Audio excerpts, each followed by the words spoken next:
Good afternoon, everyone. Our presentation will outline and discuss the key factors which need to be considered in the management of an ischemic wound. Ischemic or arterial insufficiency wounds are caused by significantly diminished blood supply to the lower limbs.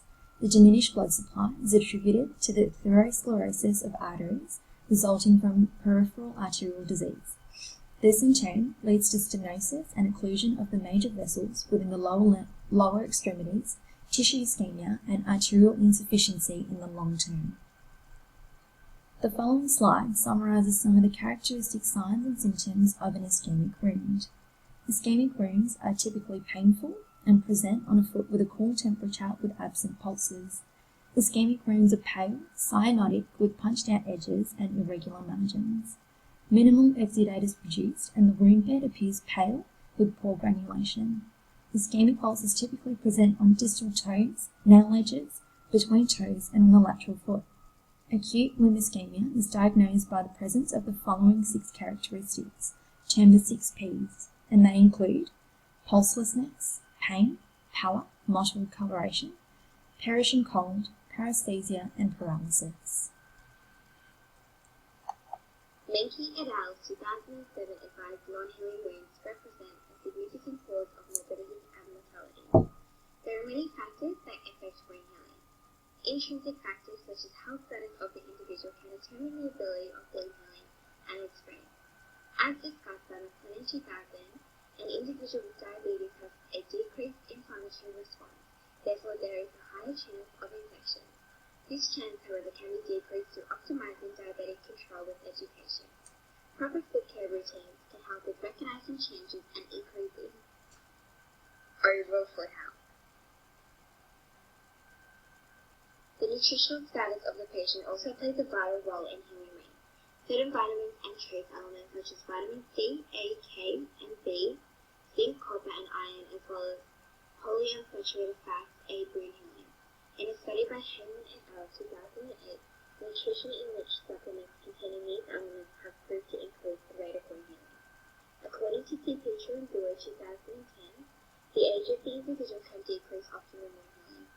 Studies have shown that at a cellular and a molecular level there are age-related changes and delays such as decrease in secretion of growth factors, reduced collagen turnover and remodeling, and an overall decreased bone strength. Although these factors can't be changed, it's important to recognize them and provide treatment around them. Extrinsic factors such as mechanical stress can cause unreleased pressure on an ulcer, causing tissue destruction. In turn, patients who are bedridden or immobile are at a higher risk of pressure ulceration.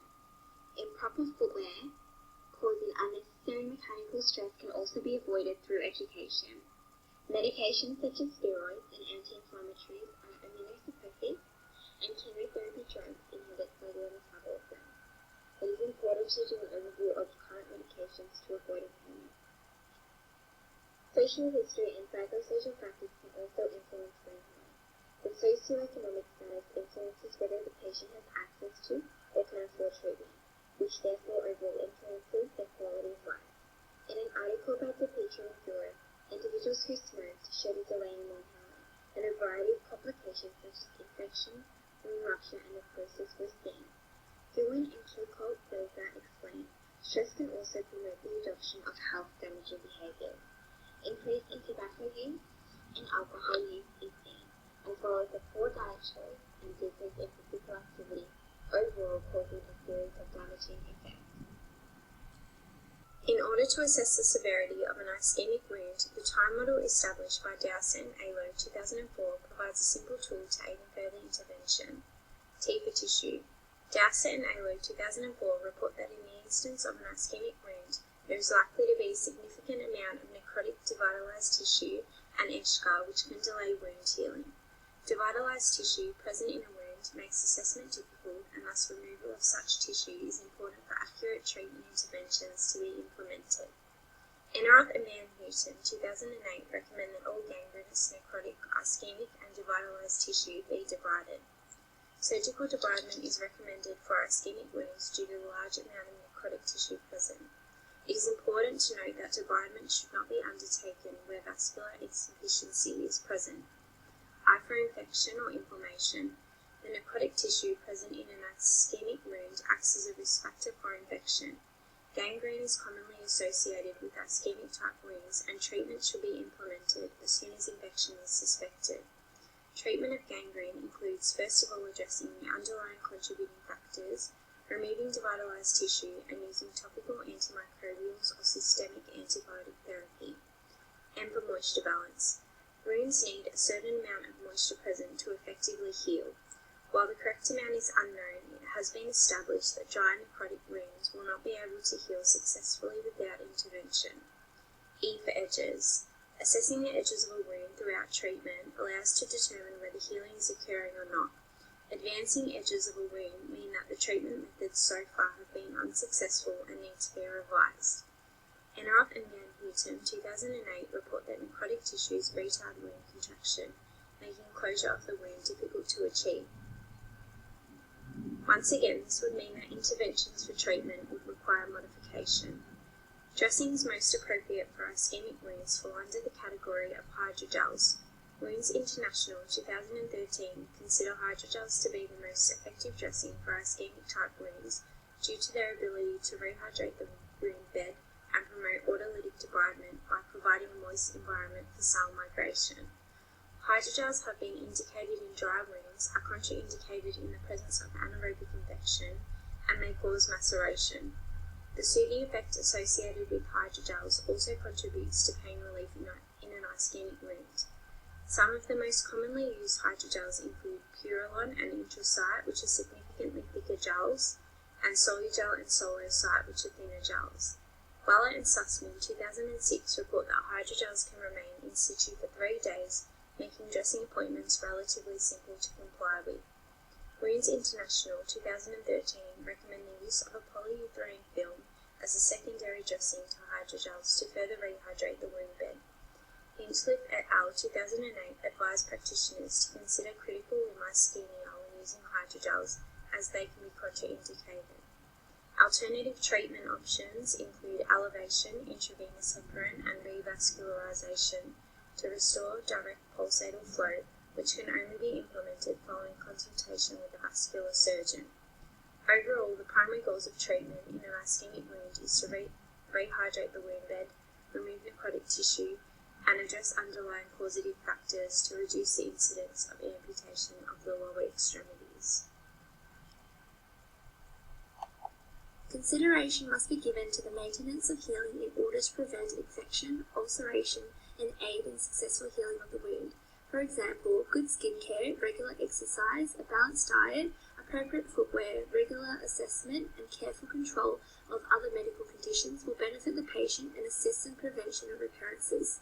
The primary goal of evaluation and monitoring is to prevent complications or deterioration of existing wounds.